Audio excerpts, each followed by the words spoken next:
Assalamualaikum warahmatullahi wabarakatuh.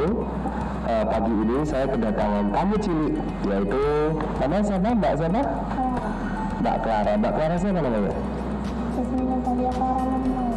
Jasmine Azalia Clara Manumayasa. Sekolahnya di mana? Di STM Banjaran 4. Jadi di Banjaran ya sekolahnya ya. Clara ini mau mewawancarai saya terkait masalah new normal dan kegiatan belajar mengajar di sekolah. Nah, saya terima kasih kepada Clara yang sudah berani datang ke sini untuk wawancara. Mudah-mudahan Mbak doain Clara juga nanti ke depan jadi reporter yang handal. Nah, ini tadi Clara kesini pengen nanya masalah apa? Apa sih yang dimaksud new normal itu? Soalnya Clara masih belum paham, bingung, atau teman-teman mungkin juga ada yang belum paham. Tolong dijelaskan dong, Kak. Ya, terima kasih Clara. Jadi saat ini pemerintah akan memasuki fase new normal.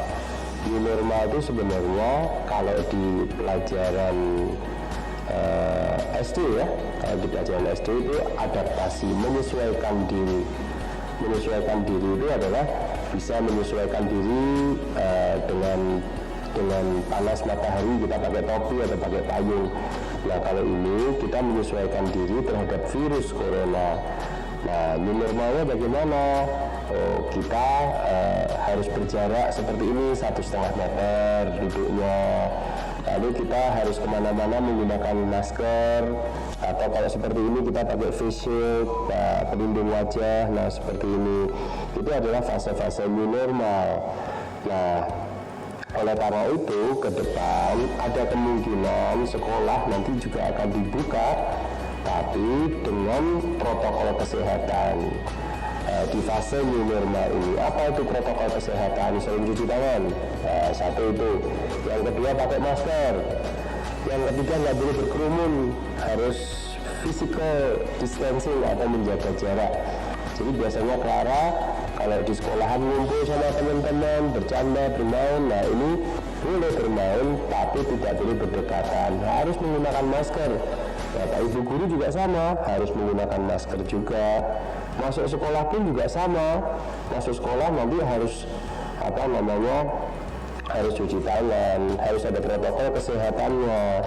Nah sama, jadi seperti itu, sama kita seperti biasa, cuman karena yang kita hadapi ini adalah virus itu sangat kecil sekali, maka kita juga harus menggunakan penutup wajah atau mungkin pakai masker, sering cuci tangan. Nah, jadi fase new normal itu adalah ibaratnya adalah kita beradaptasi karena masih belum ditemukan vaksinnya. Kita berdoa nanti mudah-mudahan kalau sudah ketemu vaksinnya kita bisa kembali seperti sedia kala sebelum-sebelumnya, bisa kumpul sama teman, bisa ngobrol bareng, bisa salim sama bapak ibu guru, cium tangan bapak ibu guru. Nah besok udah nggak ada seperti itu sementara ini. Nah jadi kayak gitu Clara. Berarti dengan keterangan Bapak tadi bisa sekolah lagi dong, soalnya Clara udah kangen banget sama teman-teman dan juga bu guru. Ya, jadi pembelajaran di sekolahan itu masih diwacanakan akan dimasukkan lagi. Jadi masih pemerintah masih cari cara bagaimana supaya anak-anak di sekolahan ini bisa masuk kembali dengan fase new normal tadi. Nah, tapi sebenarnya proses belajar mengajar itu terus berjalan. Jadi memang saat ini kan belajarnya di rumah ya, walaupun bosan kan tetap belajar di rumah. Nah, sementara pemerintah mencari jalan supaya adik-adik ini bisa sekolah lagi, anak-anak bisa sekolah lagi, sementara belajarnya masih di rumah. Diwacanakan Juli ini nanti akan dimasukkan, tapi kita akan melihat perkembangan kasusnya, apakah virusnya masih banyak atau sudah mulai menurun. Nah jadi seperti itu. Nah sehingga teman-teman nggak perlu khawatir, teman-teman tetap belajar di rumah, jangan sampai nggak belajar. Belajarnya apa saja boleh dipelajari, apa saja. Nah, yang baru mau daftar sekolah tetap buka sekolahan, tetap bisa daftar online, bisa datang ke sekolahan orang tuanya untuk mendaftarkan anaknya. Jadi seperti itu. Nanti kita tunggu Juli nanti apakah nanti sudah bisa masuk sekolah apa enggak. Kita doain bersama-sama. Mudah-mudahan Juli nanti kita bisa masuk. Jadi nggak jenuh di rumah, nggak bosan di rumah. Jadi gitu. Berapa banyak sih orang yang kena corona di Kediri? Kalau anak sekolah ada nggak? Orang yang kena corona di Kediri saat ini jumlahnya tuh meningkat. Jadi ada kurang lebih 45 orang untuk per hari kemarin ya. Dan kalau anak-anak yang kena itu usianya belasan tuh ada ketularan gitu. Mereka ketularan. Ada 3 orang yang kena. Nah, kita khawatir kalau 3 orang ini kena memang nggak sakit. Namanya orang tanpa gejala, nggak sakit, tapi dia bisa menularkan virus. Kalau nanti yang ditulari itu adalah contohnya Bapak Ibu guru gitu ya, kebetulan Bapak Ibu gurunya sudah agak sepuh gitu, itu berbahaya untuk Bapak Ibu guru. Kalau Bapak Ibu gurunya punya penyakit bawaan lainnya. Nah, jadi seperti itu. Nah, makanya nanti kita akan lihat sampai dengan Juli. Kalau kasusnya itu bisa turun, maka kita akan coba buka sekolah. Kita intinya melihat perkembangan kasus yang ada di kota Kediri ini dan di sekitarnya. Karena kasus di Kediri ini juga banyak disebabkan karena kasus-kasus dari luar kota Kediri. Nah, jadi bukan kasus di dalam kota Kediri, tapi kena virusnya itu kebetulan ada yang dari Tulungagung, ada yang dari Surabaya. Nah, jadi seperti itu. Jadi gitu, nanti kalau sudah aman, coronanya sudah menurun, kita bisa menekan bersama-sama. Insya Allah nanti anak-anak boleh sekolah lagi. Jadi gitu, Clara. Kalau Clara nanti mulai sekolah kayak gimana ya? Oh, jadi gini, seandainya nanti sudah mulai sekolah, yang pertama itu yang nganter harus orang tuanya. Orang tua harus nganter sampai depan, terus ditinggal. Begitu juga pulangnya juga sama. Harus diambil anaknya itu, nggak boleh dibiarin di luar sekolahan, nanti kumpul-kumpul makan di situ, nggak boleh. Lalu yang kedua harus bawa bekal dari rumah. Jadi harus bawa bekal dari rumah. Lalu yang ketiga nanti duduknya satu-satu, nggak bisa berdua gitu seperti sekarang, seperti kemarin itu nggak bisa, sementara duduknya satu-satu. Nah, oleh karena itu nanti ada kemungkinan nanti mungkin kelas 1, 2, 3 itu tetap belajar di rumah dulu. Lalu kelas 4, 5, 6 itu nanti baru duduknya satu-satu. Jadi kelasnya anak kelas 1 nanti ditempatin anak kelas 4 sama kelas 5, kelas 6, kelas 1, 2, 3. Jadi orang duduknya cuma satu-satu. Nah, jadi dijaga jaraknya supaya bisa 1,5 meter atau sampai 2 meter. Nah, kira-kira seperti itu. Ini untuk menjaga supaya tidak ada penularan yang secara masif atau penularan yang terjadi di sekolahan-sekolahan. Jadi seperti itu. Tapi tetap pulangnya nggak boleh berkumpul. Tetap ada istirahatnya dibuat untuk makan. Makanya bekalnya dari rumah.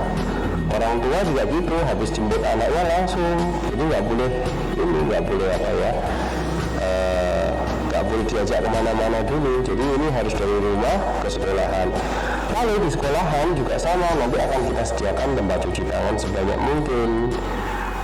Jadi anak-anak nanti ya harus sesering mungkin cuci tangan di sekolahan itu. Nah, ini mungkin kira-kira protokol kesehatannya seperti itu. Masker harus pakai terus, pakai masker kain, nanti dicuci pulangnya sehari 2 kali, cuci, besok pakai lagi, harus seperti itu. Jadi kira-kira seperti itu, Clara. Terus saran apa sih Pak supaya teman-teman nggak kena corona? Jadi sarannya pertama dari makanan dulu ya. Makannya harus makanan yang seimbang, harus makan sayur, harus makan protein, minum susu, silahkan. sayur, protein itu wajib dimakan. Biasanya kan anak-anak nggak suka sayur, nah padahal sayur penting. Buah itu juga sangat penting sekali untuk menjaga imunitas dari tubuh. Lalu setelah itu jangan lupa kalau di rumah beraktivitasnya jangan rebahan, tapi juga olahraga di rumah, lari-lari atau sit up, yang seperti itu. Yang penting ada olahraga di rumah ya, atau senam di tempat itu juga bisa dilakukan untuk meningkatkan imunitas tubuh. Lalu jangan lupa yang paling penting sesering mungkin cuci tangan dan pakai masker, itu sangat penting. Kadang-kadang saya banyak lihat adik-adik walaupun keluar rumah sebentar itu nggak pakai masker.